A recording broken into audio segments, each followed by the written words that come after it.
이경직입니다. 6월 8일 목요일 시황 말씀드리겠습니다. 오늘 시장은 좀 미지근하게 이렇게 끝났는데요.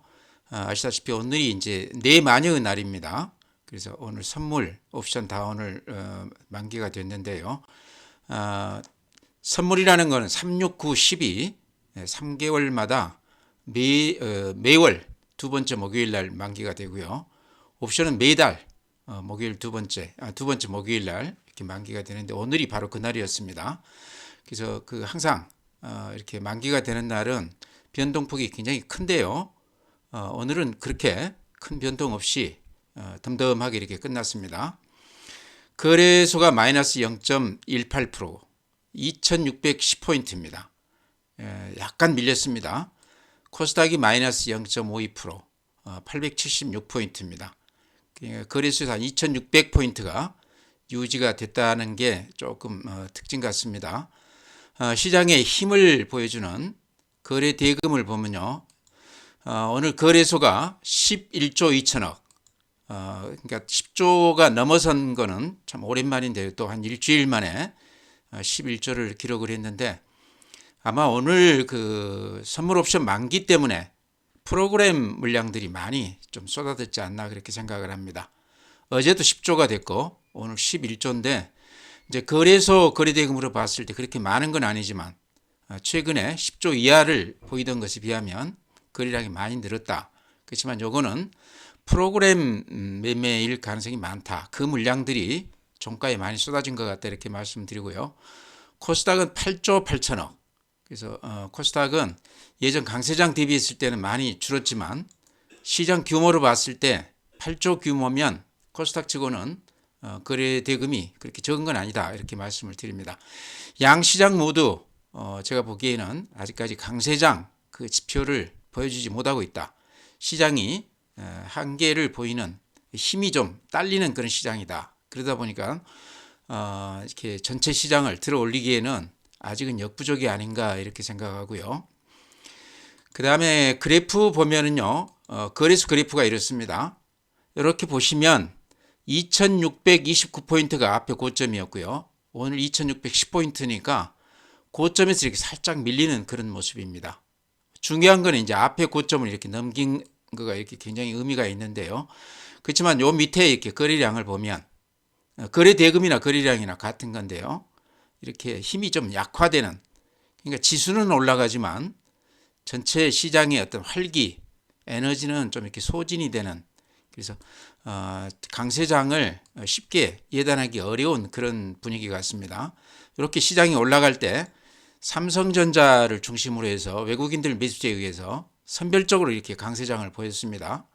그래서 그런 걸로 봤을 때 시장이 그렇게 좀 여유가 있는 그런 시장은 아니다 이렇게 말씀을 드리고요. 오늘 거래소 분봉을 보면 이런 모양입니다. 아침부터 이렇게 좀 밀리다가 어제부터 이렇게 좀 밀리는 추세였죠. 그러다가 종가에 이렇게 올려 붙었는데요. 제가 보기에는 이게 오늘 이제 파생상품 만기 관련해서 프로그램 매수들이 조금 많이 들어왔지 않나 이렇게 생각을 합니다. 그래서 오늘 수급은 이거다 이렇게 얘기하기에는 조금 애매한 구석이 있다 이렇게 말씀을 드립니다. 코스닥 그래프 보면요, 이렇습니다. 이제 일봉으로 보면요, 이런 모양입니다. 코스닥 그래프도 전체로 봤을 때는 최근에 아주 야무지게 이렇게 올라준 맛이 있죠. 그렇지만 거래소는 앞에 고점을 이렇게 뚫고 올라왔는데 코스닥은 아직도 앞에 고점에 다다르지 못했다. 그래서 거래소 대비했을 때 코스닥 시장이 조금 더 약하다 이렇게 말씀을 드립니다. 분봉으로 오늘 추세 한번 볼까요? 이런 모습입니다. 아침에 이렇게 높게 붙었다가 밀리고 종가 무렵에 이렇게 살짝 올라주는 그런 시장이었습니다. 거래소 그래프 흐름하고 좀 비슷하다 이렇게 말씀을 드립니다. 삼성전자 추이를 항상 이렇게 먼저 드리는데요. 이유는 우리 시장의 어떤 대표성도 있지만 선행성도 있더라 이런 얘기죠. 외국인들이 최근 시장을 이렇게 끌고 나왔다는 걸 전제했을 때 삼성전자를 외국 애들이 최근에 한 3일간 연이어서 지금 매도 우위하고 있습니다. 어제 그제는 100만 주 이상 이렇게 매도했다가 오늘은 한 20만 주 정도 매도 우위니까 매도 물량은 좀 줄었지만요. 삼성전자가 선행한다고 봤을 때 이 그래프가 상당히 중요하다는 거죠. 이렇게 상승 추세가 최근 한 3일간 외국인들 매도에 의해서 이렇게 살짝 꺾였습니다. 이 그래프가 지금 미국 시장 나스닥이나 S&P 500 그래프를 그대로 닮아 있습니다. 그래서 삼성전자가 상승세가 이렇게 좀 주춤하면서 우리 시장도 지금 좀 주춤하고 있는데요. 당분간은 이 추세를 바로 이렇게 반전시키는 어렵지 않겠나 이렇게 생각을 합니다. 좀 조정이 전체적으로 좀 있지 않겠나 이런 말씀입니다. 예, 다음은 이제 매수 주체별 수급 상황 보면요. 오늘은 개인들만 매수 우위를 이렇게 강하게 있습니다. 거래소에서 660억, 코스닥에서 2,570억. 그래서 한 3천억 넘게 개인들이 매수 우위였고요. 반면에 외국인들은 거래소에서 3,900억 매도 우위, 코스닥에서 2,300억 매도 우위였습니다. 그래서 외국인들이 팔고 개인들이 사줬다. 여기 이제 또 기관들이 한 3,100억 정도 거래소에서 매수 우위했는데요. 제가 보기에는 오늘 그 신용 선물 옵션 만기일이기 때문에 아마 프로그램 매수 쪽으로 조금 많이 들어왔지 않겠나 그렇게 생각을 합니다. 다음에 이제 보면은요, 고객 예탁금 보면은요, 크게 변동은 없습니다. 예탁금이 50조 딱 찍었는데요.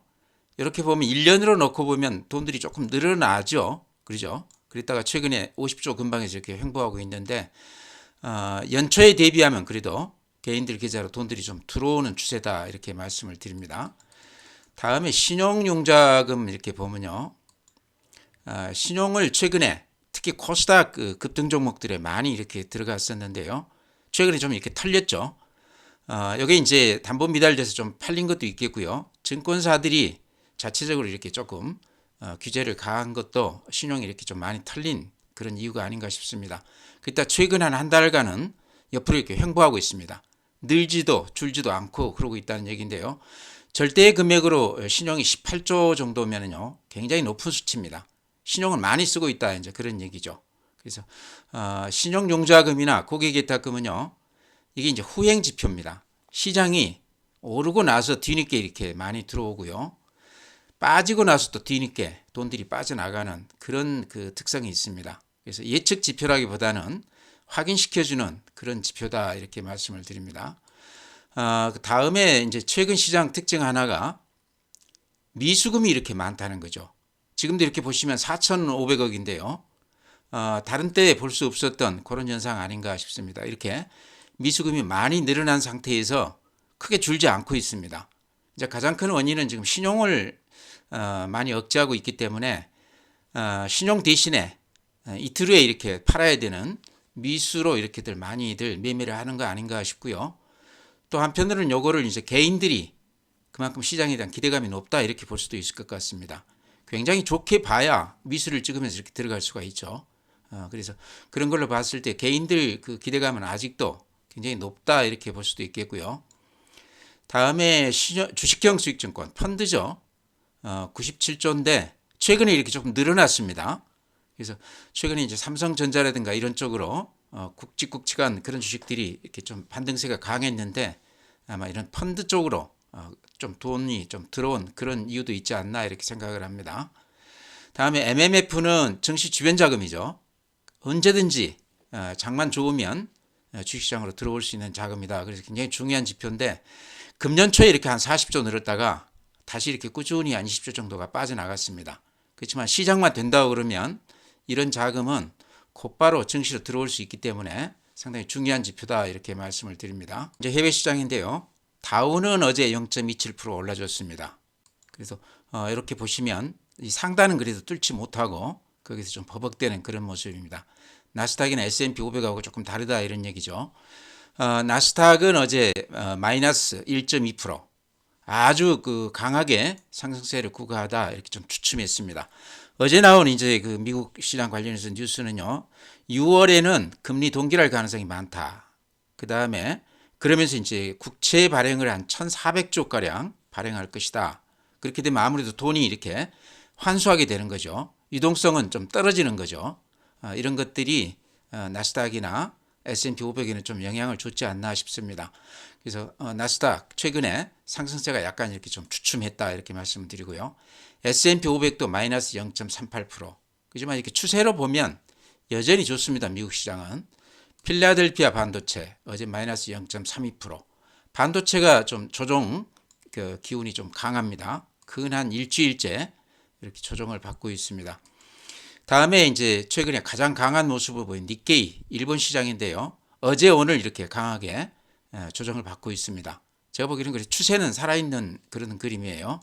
대만 오늘 마이너스 1.1%. 대만도 오늘 빠지긴 했지만 전체 추세는 그대로 살아있는 상승 추세다 이렇게 말씀을 드리고요. 독일 마이너스 0.2%, 프랑스 마이너스 0.09%. 프랑스 그림을 보면은 조금 이렇게 추세가 꺾였죠.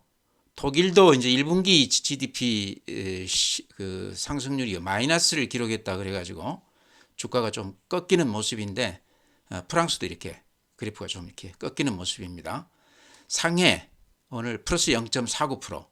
그동안에 많이 빠졌다가 이렇게 좀 저지가 되면서 횡보하는 그런 모습입니다. 항생 홍콩 지수 모습이 약간 반등하는 그런 모습이죠. 예, 다음에는 이제 에코프로 말씀드리겠습니다. 이유는요, 어제 오늘 에코프로에 관해서 가장 얘기들이 많았던 것 같아요. 궁금해하고 또 여기서 다시 들어가도 되는 거 아닌가? 이제 빠지는 것은 이제 끝나고 다시 재반등하는 거 아닌가? 그래서 기대감들을 많이 보이고요. 특히 개인들이 지금 또 다시 이렇게 매수에 나서는 사람들이 많은 것 같아서 제 의견 말씀드릴 테니까요. 좀 참고해서 보시기 바랍니다. 에코프로 먼저 그래프 보면 이런 모양입니다.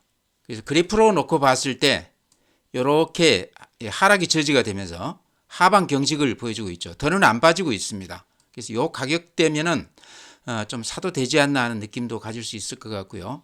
또 이렇게 양봉을 어제 길쭉하게 보여지면서 이 가격대에서 팔면 잘못하면 바닥에서 판다 하는 그런 두려움도 주는 것 같습니다. 근데 그런 시각도 제가 보기에 어느 정도는 맞다. 거래량도 어제 170만 주, 오늘 120만 주 거래가 되면서요. 아주 그 강하게 상승할 때 그때 거래량에는 못 미치지만 그래도 거래도 굉장히 활발했다 이렇게 이제 말씀을 드리고요. 그 다음에 에코프로 또 하나 이렇게 보여드리면 신용융자금 이렇게 보여드리면요. 신용이 많이 털렸습니다. 이렇게 보시면 요 까만 선이 그 신용이거든요. 이렇게 한참 잘 나갈 때 신용이 75만 주였습니다. 신용 그 물량이요. 근데 지금은 여기 이렇게 보시면 48만 주죠. 그렇죠. 그러니까 그 반토막은 아니지만 30-40%가 줄었습니다. 그러니까 급매물들이 많이 줄었다는 얘기죠. 높게 사서 이렇게 악성 매물화 될 수 있는 그런 물량들이 많이 털렸다. 그러면서 수급이 굉장히 좋아진 거 아닌가. 이제 신용까지 넣고 보면 그렇습니다. 근데 여기서 또 하나 제가 보여드리고 싶은 지표가요. 에코프로 그 공매도 그 지표를 이렇게 보면요. 이런 모양입니다. 이렇게 보시면 지금 공매도 잔고가요. 이게 6월 2일까지 나와 있는 수치입니다. 174만 주. 그렇죠. 금액으로는 9,800억 정도 됩니다. 그러니까 아까 신용이 한 2천억 정도 됐었고 한 20만 주 정도 신용이 됐었다고 그러면 공매도는 그보다 훨씬 더 많은 물량이 지금 170만 주가 공매도가 됐고 금액도 한 9,800억 정도인데 여기서 우리가 좀 유념해야 될 부분이요. 지금 170만 주지 않습니까? 근데 공매도가 많이 줄다가 59만 주까지 이렇게 줄었었습니다. 이때가 4월 달입니다. 그렇죠? 공매도가 많이 준 상태에서 다시 이렇게 늘어나고 있다는 겁니다. 꾸준히 늘어나서 지금 170만 주까지 이렇게 와 있다는 얘기죠. 그래서 공매도 요 늘어나는 추세가 조금 좀 주춤해야 되지 않겠나. 요게 이렇게 공매도 잔고가 거의 1조 가까이 이렇게 되어 있는 상태에서는 외국인들이 꾸준히 이렇게 좀 매도에 나설 가능성이 많다. 그 물량 때문에 상승 쪽으로의 어떤 좀 이렇게 탄력 있게 올라가는 것은 좀 힘들지 않겠나 이렇게 생각을 합니다. 그래서 신용하고 공매도를 제가 오늘 지표를 보여드렸는데요. 에코프로나 에코프로 BM이나 거의 비슷합니다. 그래서 참고 삼아서 그런 것들을 같이 이렇게 보시기 바랍니다. 네, 다음은 이제 제가 KH바텍 자주 이렇게 추천을 드리고 있는데요. 여기가 이제 최근에 이게 이제 시총이 한 5천억밖에 안 되기 때문에 조그마한 회사인데 그럼에도 불구하고 증권사들이 지금 리포트를 꾸준히 이렇게 많이들 내고 있는 것 같습니다. 오늘도 보니까 NH투자증권에서요 또 추천을 하면서 목표가 27,000원 제시해 놨어요. 지금 21,000원이니까 한 30% 정도 높게 이렇게 제시를 해 놨는데, 이유는 이제 제가 자주 말씀드렸듯이 판가와 물량의 동반 상승 사이클이다. 이거 이제 이렇게 얘기를 해놨습니다. 그러니까 여기 이제 그 폴더블 폰 거기 들어가는 힌지. 근데 최근에 이제 물방울 힌지 이게 이제 기술력이 앞서는 건데 판가가 한 3, 40% 이렇게 높다는 거죠. 기존 힌지보다. 거기다가 지금 폴더블 폰 판매량이 금년에는 작년 대비했을 때 거의 2배 가까이 이렇게 늘어나지 않겠나. 삼성전자가 폴더블 폰에서는 글로벌 1위 업체입니다.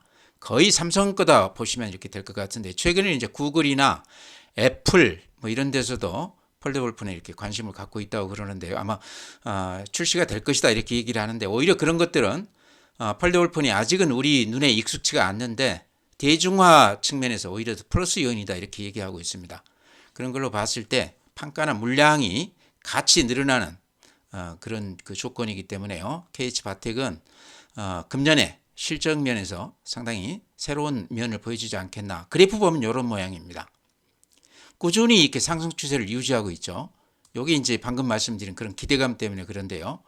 올라가면서도 이렇게 한 달 올리고 한 3달 조정받고 또 한 달 이렇게 올리고 한 2달 조정받고 다시 이제 세 번째 상승기인데요. 손이 바뀌면서 물량 소화를 이렇게 해주면서 아주 점잖게 우상향하는 그런 주식 같습니다. 그래서 실적도 이렇게 보여드리면요. 금년에 이제 실적 기대감만 가지고 올라가는 게 아니고 꾸준히 실적이 좋습니다. 이렇게 보시면 2021년이 영업이익 269억, 2022년이 영업이익 325억, 금년이 한 463억 이렇게 될 것으로 꾸준히 이렇게 실적이 좋아지는 그런 그 회사죠. 그래서 그래프가 이런 실적을 따라간다. 그렇다고 봤을 때 금년 또 내년까지도 제가 보기에는 이 폴더블 폰이 어느 정도 대중화에 성공한다고 그러면요. 이제 KH바텍은 거의 90%를 삼성전자에 납품합니다. 최근 리포트 보니까 이제 삼성전자 외에도 지금 납품처를 물색을 하고 있다. 그렇게 얘기를 하고 있습니다. 그 정도 얘기가 나왔다고 그러면 가능성이 상당히 높다 이렇게 봤을 때 그런 뉴스 떠준다고 그러면 또 이제 급등 국면을 보여줄 수도 있겠죠. 그래서 흔들림 없이 이렇게 가고 있기 때문에요. 한번 들여다보자 이렇게 말씀을 드렸고, 지금 이 매물대가 여기가 이렇게 집중되어 있습니다. 근데 거기를 이렇게 훌쩍 뚫었어요. 그래서 위에 이렇게 매물대도 굉장히 얇다. 수급면에서 몸이 굉장히 가벼워진 그런 상태다. 여러 가지 구색을 다 갖췄기 때문에 가지고 계신 분이라고 그러면 가지고 가봐야 되겠죠. 금년까지는. 안 가지고 계시다고 그러면 장중에 좀 주춤할 때 들어가도 이 상승세가 쉽게 이렇게 무너지지는 않을 것 같다 이렇게 말씀을 드립니다. 네, 다음은 이제 칩센미디어. 제가 자주 말씀을 드렸습니다. 근데 오늘 이제 3% 올라줬어요. 900원 올라줬는데 종가로 따지면 오늘 신고가를 낸 것 같습니다. 한 일주일 정도 좀 이렇게 횡보하면서 조정을 보이다가 오늘 이렇게 강한 모습을 보여줬는데요. 칩센미디어는요. 그러니까 자율주행차, 전기차 이런 데 그 영상이 많이 필요하지 않습니까? 이쪽 그 IP 수요가 굉장히 늘어날 것이다. 그래서 기대를 많이 하는 그런 종목인데요. 여기가 이제 그쪽 로열티, 라이선스 쪽에서 이렇게 거의 다 이렇게 매출을 올리고 있습니다. 그러니까 상당히 레벨이 높은 두뇌 산업이다 이렇게 볼 수도 있겠어요. 가장 우리가 눈여겨볼 만한 대목은요. 그 하이실리콘이라고 하웨이 자회사인데 여기가 그동안에 글로벌 그 IP 시장의 한 70%를 점유하고 있었는데 미국의 견제 때문에 여기에 지금 틈새가 생기면서 칩셋 미디어가 그런 어떤 수혜를 입을 수 있다. 그래서 기대감 때문에 주가가 지금 최근에 굉장히 좋습니다. 그래서 칩셋 미디어는 오늘 신고가를 내준 점이 좀 눈여겨볼 만한 대목이다.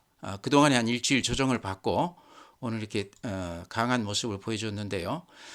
새롭게 가격을 이렇게 만들어가고 있는 주식이기 때문에요. 들어가기에는 좀 부담스러운 가격이죠. 가지고 계신 분이라고 그러면 신고가 내면서 이렇게 날아가는 주식이기 때문에요. 좀 가지고 가도 되지 않겠나. 좀 주춤하면서 음봉이 나면서 추세가 무너졌을 때나 매도를 고려해보자. 지금은 좀 가지고 가도 된다. 이렇게 말씀을 드립니다. 다음은 이제 오늘 새로운 종목 하나 이렇게 말씀드릴까 그래요. CJ 대한통운 잘 아시죠? 아마 이거 가지신 분이 거의 없을 것 같아요. 거의 뭐 이렇게 횡보를 거의 2년 넘게 이렇게 횡보 내지는 하락을 했기 때문에 아마 지루해서 가지고 계신 분들 다 털었을 것 같은데요. 그러니까 이제 손이 많이 받겠다 이렇게 볼 수도 있고요. 가격이 싸다 이런 생각도 가질 수 있을 것 같아요. 아마 그런 시각에서 아마 증권사들이 오랜만에 이렇게 CJ 대한통운에 대해서 리포트를 내놨습니다. 그러면서 매수 추천을 해놨는데요. 들어가서 보시면 알겠지만 미래에셋증권에서 CJ 대한통운에 대해서 반등의 단초가 보인다. 아마 이제 워낙 많이 빠졌기 때문에 아마 그런 얘기를 했을 수도 있겠다 이런 생각도 들고요. 기업 내용으로 봤을 때 지금 CJ 대한통운이 PER이 주가 수익 비율이 8.5배, PBR은 0.5배. 그래서 1이 안 된다 이런 얘기죠. 그래서 상당히 싼 가격이다 이렇게 지금 얘기를 하고 있고요. 그러면서 목표가를 12만 원 제시해 놨습니다. 지금 8만 3천 원이니까 상당히 높게 제시했죠. 메리츠 증권에서도요. CJ 대한통운에 대해서 시장 성장 둔화 속 군계 일학이다. 가장 돋보이는 종목이다. 이렇게 얘기해 놨습니다. 그래서 이런 것들도 우리가 조금 눈여겨봐야 된다. 이렇게 말씀을 드리고요. 제가 말씀드리고 싶은 거는 어쨌든 이 가격이 오랫동안 횡보하면서 이렇게 물량을 아마 이게 손이 다 바뀌었을 것 같아요. 이 정도면 가지고 계신 분들이 개인들은 거의 많지 않을 것 같은데요. 이런 횡보를 오래 한 주식들은 제가 그런 말씀 드렸죠. 뜨게 되면 굉장히 큰 폭 반등해 준다 이런 말씀 드렸습니다. 그래서 그런 정도도 기대해 볼 수 있겠다. 물론 요 횡보 국면이 옆으로 조금 더 갈 수는 있겠지만 이렇게 보면 가격으로는 대충 하방 경직을 보이는 것 같아요. 이 정도에서 미래에셋에서 말씀드렸듯이 PBR이나 PER로 봤을 때 이런 그 주가가 좀 싸다 이런 얘기죠. 가격대로 봤을 때 매력이 있다 이런 얘기고요.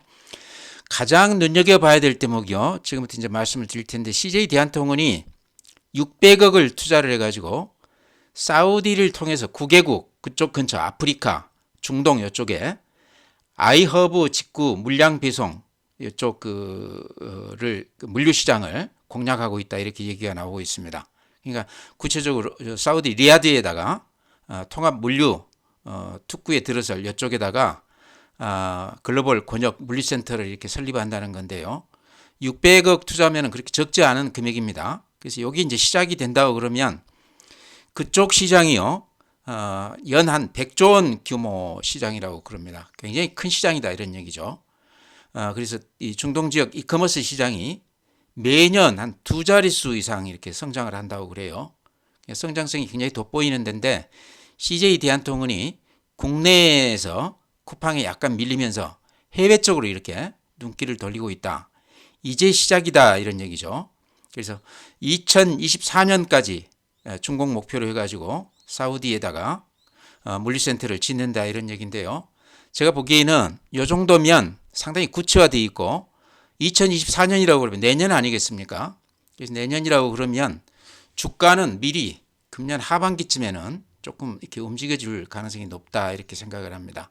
그래서 CJ 대한통운은 서두를 거는 아니지만 가격으로 봤을 때 좀 멀리 보고 지금 좀 이렇게 담아놔도 되는 종목이 아닌가 싶어서 이렇게 추천을 드립니다. 서두를 거는 아닌 것 같아요. 그래프로 봤을 때. 그래서 좀 눈여겨보시기 바랍니다. 리포트들 이렇게 몇 군데씩 이렇게 나와 있는데요. 그것도 아마 읽어보시면 CJ 대한통운이 실적으로는 지금도 굉장히 좋습니다.